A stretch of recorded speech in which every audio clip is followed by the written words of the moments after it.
Songs from My Cell, To the Light, Chapter 2 of the work, Episode 2.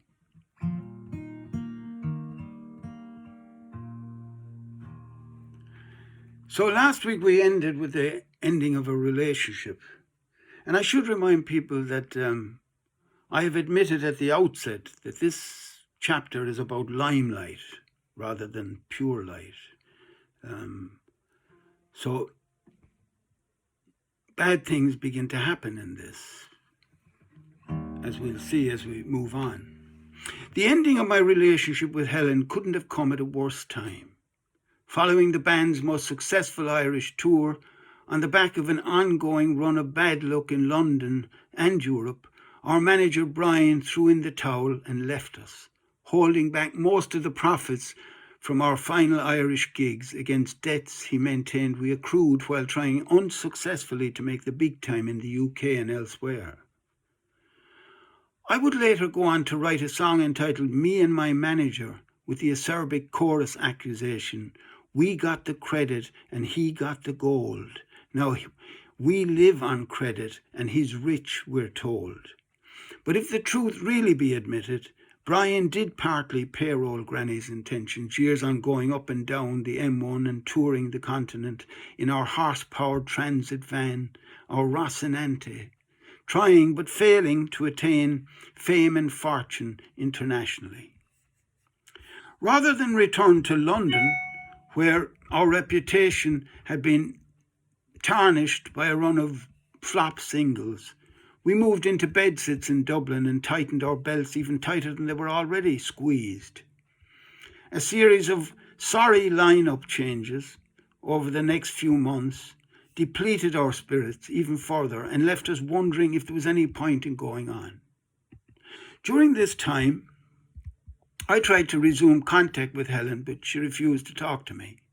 While I was licking my wounds in a basement flat in Donnybrook, the girlfriend of an ardent fan of Granny's Intentions, Joy, called to see me while Joy was in hospital having his tonsils removed.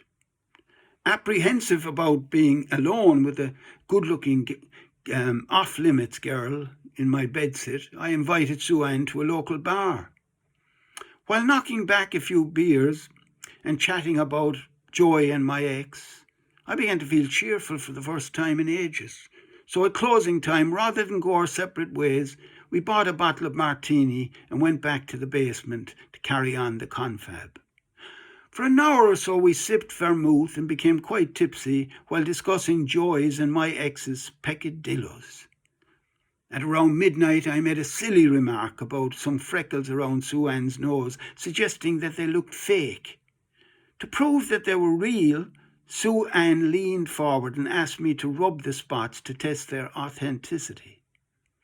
While I was doing this, glad to be proved wrong, I looked into Sue Ann's vermouth lively eyes beneath their black canopies of false eyelashes, and before we knew it, we were smooching. After a few fitful minutes kissing, I began to feel guilty thinking about Joy in hospital awaiting his operation. So I disentangled myself from Sue Ann and walked her to a taxi rank. When I got back to the room, I breathed a sigh of relief. The following night, Sue Ann showed up at my place again, fluttering her fake eyelashes, telling me that she had just come from the hospital where Joy was recuperating after a successful operation. Without alluding to the incident of the night before, we went to a pub and after a few chatty beers bought another bottle of martini and returned to my place and had another snog, which luckily this time was interrupted by the arrival of Philip Lynott, who had recently moved in with me as a paying flatmate. Ogling Sue Ann's shapely figure and pretty freckled face, Phil gave me a wink and a nod and was about to back out of the room, but I stopped him, glad of the opportunity of not sinking deeper into treachery. While walking Sue Ann to a taxi, I apologised for my indiscretion and asked her to pass on my best wishes to Joy. Astonishingly, Sue Ann called to see me again the following night, the eve of Joy's hospital discharge, dressed to the nines in a tight-fitting outfit that showed off her waifish figure to full advantage. Instead of going to the pub, we went to an off-licence and bought 2 bottles of martini and downed them while cavorting in front of the electric fire. In the middle of our dalliance, Sue Ann broke away from my lips and informed me in a matter-of-fact kind of a way that she had been to see Joy that afternoon and had told him about our meetings, while assuring me that she hadn't mentioned anything about our intimate moments. Gobsmacked, I lit a cigarette and paced the room, staring at Sue Ann in puzzlement. While I was doing this, the room door came suddenly flying in, and Joy stood before me with a distorted face. Glancing at Sue Ann sitting by the electric fire, he gave her a withering look and then turned back and accused me of being a traitor, something I didn't deny. Sue Ann tried to defuse the situation by asking Joy what he was doing out of hospital the day before his official discharge. Joy smirked and barked that he had discharged himself after hearing about our rendezvous. He then head-butted me and punched me to the floor, where he proceeded to kick the living daylights out of me for what seemed an eternity. The last thing I remember before passing out was seeing Joy's blurred image hovering by the door, beckoning to Sue Ann standing above me with a look of deep sympathy on her mascara-smudged face. Just before my swollen eyes clamped shut, Sue Ann wavered momentarily, then fluttered her fake eyelashes and followed Joy out the door. An hour or so later, Phil Linnett and Gary Moore, who often stayed at our place, arrived home and found me in a pool of blood on the floor. After they lifted me onto my bed and cleared me up, Gary suggested phoning the police to make an official complaint about Joy. But I stopped him, admitting that my treacherous behaviour deserved every kick and punch that I'd received. I never got round to writing a song for Sue Ann. But years later, I took another stab at writing a definitive ballad about my breakup with Helen, based on a series of dreams which disclosed that my motivation in our affair was as confused as hers. The limelight now is really beginning to burn.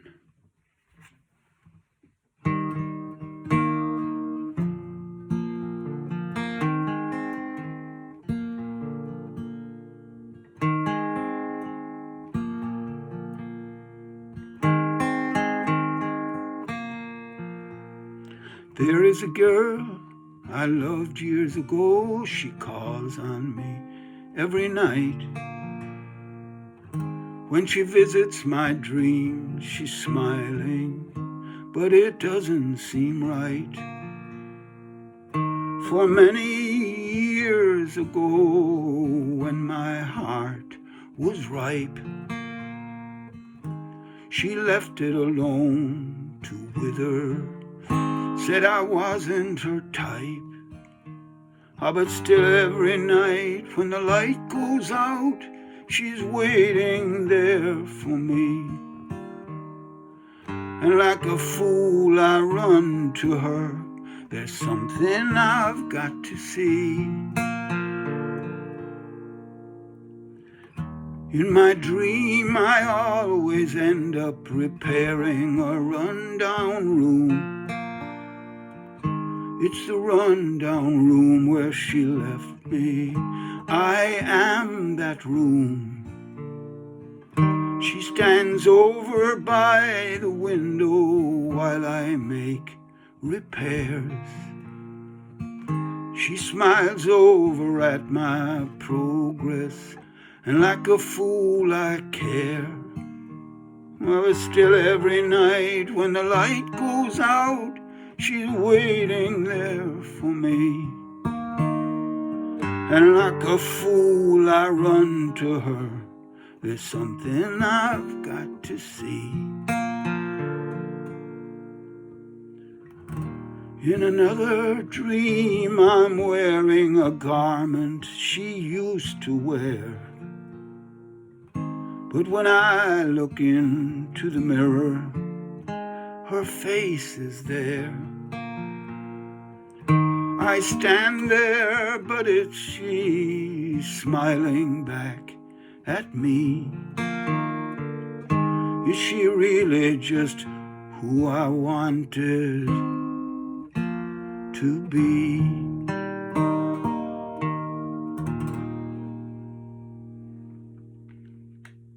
It was her confidence that I was attracted to.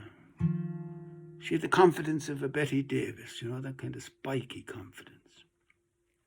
Anyway, one of the saddest and funniest moments in the novel Don Quixote occurs when the bewildered knight, after accomplishing many of his most infamous feats, tackling windmills, routing an army of sheep, freeing a chain gang of state prisoners, decides to send his squire Sancho back to inform Dulcinea of the great deeds he has done out in the world in her name. But by this stage, Sancho has begun to twig that his master isn't the full shilling. So rather than make the long journey home on a fool's errand, he spots a not-so-pretty-looking wench coming along the dusty Spanish road on the back of a donkey, and he pretends that she is Dulcinea, come to pay homage to her master, her lord and master. As she approaches and Don gets a close look at her many blemishes, he protests that his squire must be mistaken. But there's a lot here at stake for Sancho, a day-long journey over rugged terrain in broiling heat, so he insists that the rustic lass is in fact the fair lady. After a turbulent inner battle, the fanciful side of Don's brain kicks in and he comes up with what for him is the only logical explanation for what has happened. Dulcinea has been transformed by some malevolent witch or sorcerer into this travesty on the donkey. But though he completely convinces himself of this harebrained notion, he still can't face meeting her until he can track down the evil witch responsible for the transformation and secure a formula to undo the spell. Well, I too had a similar moment of romantic disillusionment. Who hasn't? When Helen tried to come back into my life 10 years after we parted.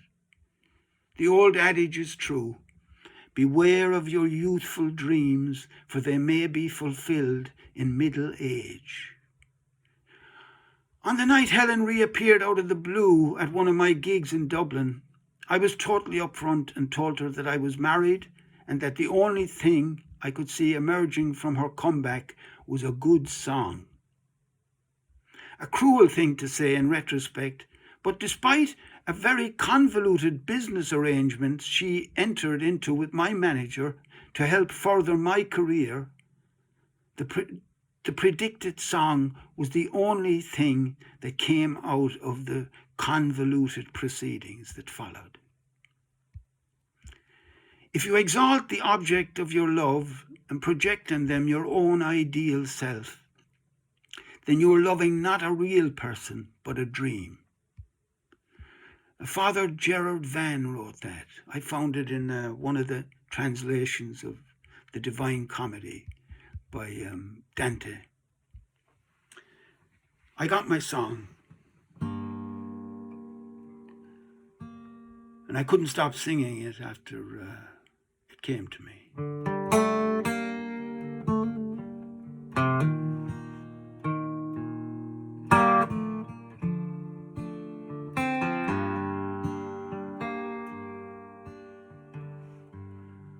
There is a time in life, it seems, for believing in dreams. For me it's gone. And though I realize today dreams are empty anyway, I still feel wrong. I felt cheated when you went away. but not as defeated as I felt the day you came back and we found so little to say.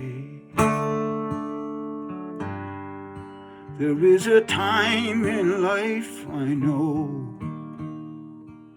when we all must outgrow our young ideals. But the wisdom that we gain is paid for with the pain I now feel. I felt cheated when you went away, but not as defeated as I felt the day you came back and we found so little to say. There is a time in life, it seems, for believing in dreams. For me it's gone.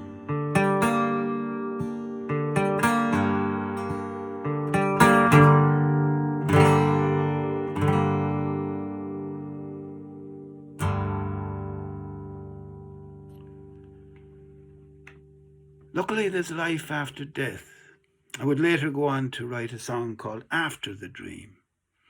But to get back to the story, after I sang There Is a Time in a folk club many moons ago, introducing it as my ode to disillusionment, I made a very unorthodox comment on the 1960s off the top of my head that set the cat among the pigeons. I knew this fella once who had to be constrained with heavy medication and confined to a mental hospital after he became hysterical in the throes of a nervous breakdown. But back in the 60s, when our whole generation went hysterically off the rails on LSD and other nefarious substances, we were patted on the back by many in the media, encouraged to get on with it, as it made great press. As you might imagine, there was a long, tense silence in the club after I said this, the place being full of long-haired 60s veterans like myself, before one brave soul burst out laughing and gave the rest of the crowd license to follow suit.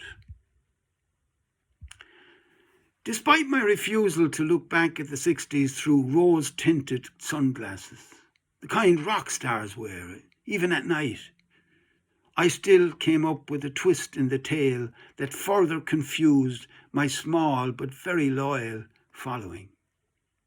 Fool's Review. I sometimes look back at the fool I was when I was young, laugh when I think of me at 17, blush when I think of all the silly things I've done. But that boy stands proudly in my memory, naming fools of those who were then as I am now.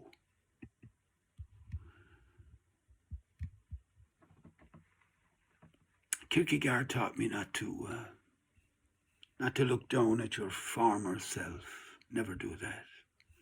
Youth is youth. In other words, I have no gripe with the nervous breakdown my generation had in the 1960s, except I strongly believe that we need to be honest about the extent of the madness we collectively engaged in. As that madness has grown into the insanity of the drug culture that society at large became gripped in after that time, and is even more shackled in it today. One of the most perceptive assessments of drugs in general that I'm aware of came from the American poet Robert Lowell, very fine poet in some ways. Every drug that numbs alerts another nerve to pain. In other words, you can't get away from the pain. that way anyway. He couldn't. He was a Christian. He gave it up, kind of betrayed his wife and did all sorts of things. Wrote very strange kind of poetry sometimes, but very, very pure poetry too. He was searching, the poor man. At one of Granny's Intentions' leanest periods in London, we lighten up a bit before we end. I became, if this is lightening up, but it will eventually, I became acquainted with Frida, a German escort who lived with her child in a room next to one I was sharing with our band's guitarist in a shady part of London. A few days after we moved into the building, a friend of Frida's came banging on our door in a state of desperation, telling us that she had just found Frida comatose beside her child's cot with a suicide note written to her absconded boyfriend lying beside an empty vial of sleeping tablets. While my roommate went off to phone for an ambulance, I helped Frida get to her feet and force some coffee into her. Maybe that's why she became friendly with me when she got out of hospital. After she went back to work in her Soho nightclub, Frida became quite chatty whenever we met in our communal kitchen. She used to call me Goldilocks because of all the porridge I used to eat. It's all I could afford at the time. On one occasion, Frida told me the history of how she came to London from a small town in Germany 12 years before, after having disgraced her family in a prank incident that involved her imitating Lady Godiva by riding naked down the main street on the back of her pony. Though 9 or 10 years older than me, Frida often became quite flirtatious during our kitchen chats, especially late at night when she'd had more than her share of G&Ts back at the club. One night at around 2 a.m, she came knocking on our door in a state bordering on hysteria, telling me that an enraged client of hers was downstairs banging on the front door with a gun, convinced that Frida had stolen his wallet during the taxi ride from Soho. While the pounding on the door grew louder and louder, Frida flatly denied the theft. But then, just as I was beginning to believe her, she drew a brown leather wallet from her handbag and asked me to return it to her disgruntled customer. Cowering at the idea of confronting a gunslinger, I told Frida to throw the wallet to him from her own front window. When she returned from doing this, she breathed a deep sigh of relief. "Johnny, you'll never guess who that was. One of the Cray gang, you know, the famous Hoodlum brothers. They're regular customers down at the club." At another low point on the road to fame and fortune, I returned to my seedy bedsit in the early hours of the morning after a one-night stand, and while I was lying in bed brooding on the band's uncertain future, my father came into my mind, singing one of the brave ballads he used to sing in Joe's bar when I was a kid. The memory lifted my spirits and later inspired me to write a song that lies at the heart of this chapter, To the Light, as a crucial upturning point in my story. This song became very famous around Europe, very popular, after Ronnie Drew and the Dubliners recorded it. It was even, a version of it was even rated one of its top songs for getting Denmark out of the pandemic. And lots of people have recorded it. There's all sorts of versions. You can see them up on YouTube.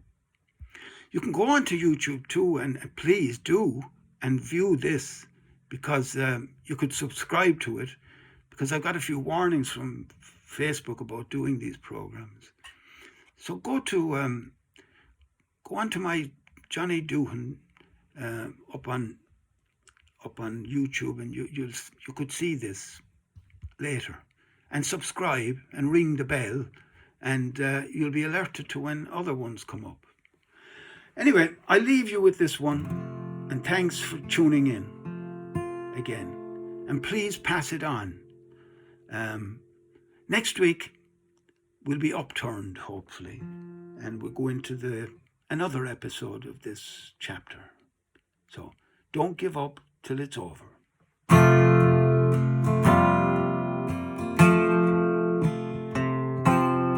Don't give up till it's over. Don't quit if you can. The weight upon your shoulder will make you a stronger man. Grasp your nettle tightly, and it won't burn. Treat your failures lightly. Your luck is bound to turn. And don't give up till it's over. Don't quit if you can. The weight upon your shoulder will make you a stronger man. And watch the full moon rising like a ghost of the sun. Dawn will be more surprising when a new day's begun. So don't give up till it's over.